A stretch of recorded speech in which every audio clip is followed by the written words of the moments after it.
mereka yang sekarang masih dirawat ini luka berat akibat gas air mata, betul ya?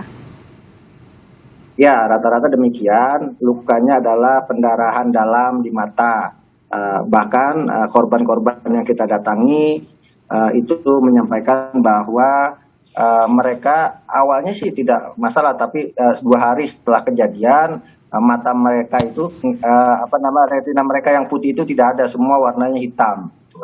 Dan kita tanya juga perih tidak, sebenarnya tidak perih, tapi ada iritasi di sana yang terjadi. Kita tanya bagaimana pendapat dari tim dokter. Dokter mengatakan bahwa 1 bulan proses penyembuhannya. Dan kita tanya juga apalagi yang dirasakan, ada yang sesak napas, batuk-batuk, kemudian yang banyak seperti itu atau pegal-pegal karena mungkin tertindih ketika terjadi gas air mata. Bahkan ada yang Rafiq misalnya, itu kakinya luka, kemudian pinggangnya luka, sementara matanya merah semua. Dan kalau mata merah ya penyebabnya ya pasti gas air mata. Gitu. Oke.